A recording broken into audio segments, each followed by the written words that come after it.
I'll just quickly recap the slides that Roger prepared for us. I'm not branding, not use his branding, but I'll use his slides. And he started by defining what the partnerships and strategic alliances might look like, and the different varieties. You know, the different models and how they look. He had some points about impact and how it can work. And the only thing I would add to that is really is partnerships don't really work if your partner knows what you know and does what you do, because then it's not complementary. Which is really, I guess, the point Roger was making with this slide, which is about sharing the same values, the complementary skills, and have shared goals. You know, why you're working together, but make sure you put it in writing at the beginning. Hopefully, that will never be used. You'll never refer to it.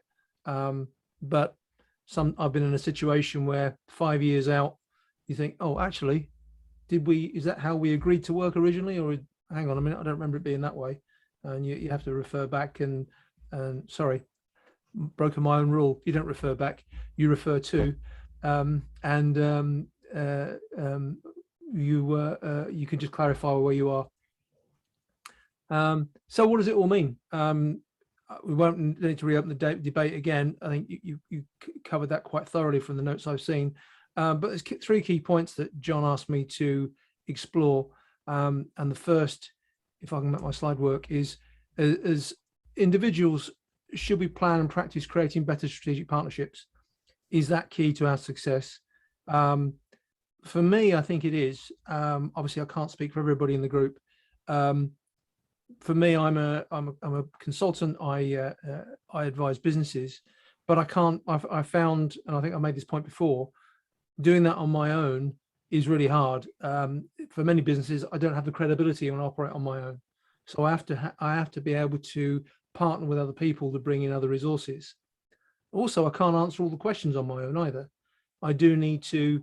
You know, Guy and I have had some discussions, and anybody listening to our conversation would think we're just talking about old times and old experiences, but it's great to have those conversations and think, oh yeah, that scenario is familiar. I remember going through that. That's helpful. I can draw on that. It reminds me of a scenario, of a problem, and how we arrived at a solution. So all those conversations are always useful. So I work at this. I actively take part in this and two other networking groups, and I find them very useful. And they're a great source of collaboration.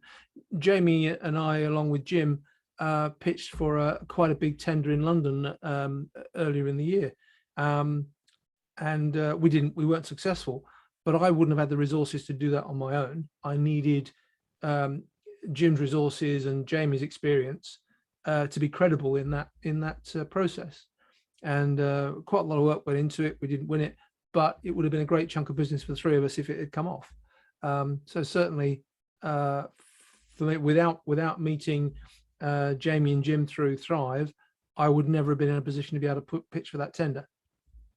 So for me, that's a great example of how it works. I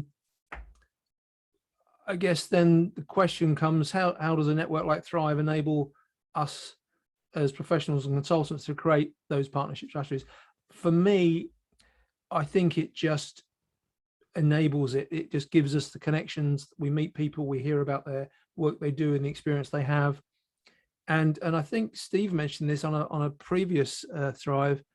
I think we trust everybody we meet through Thrive, because after a few meetings, after a few discussions, we've got a chance to learn about them and feel comfortable with them.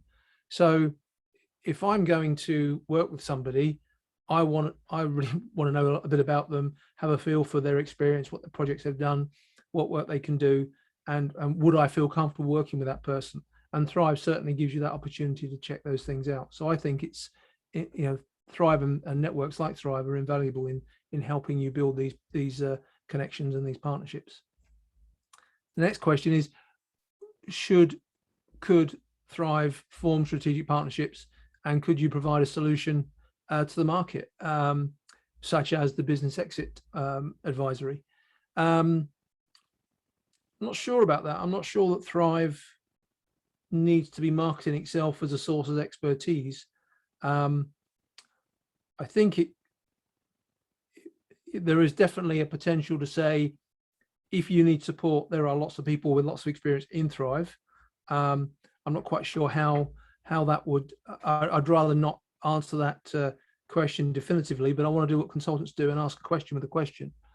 And really the question is, should that be the purpose of Thrive? So with those three questions left open, I'll hand it back to the group.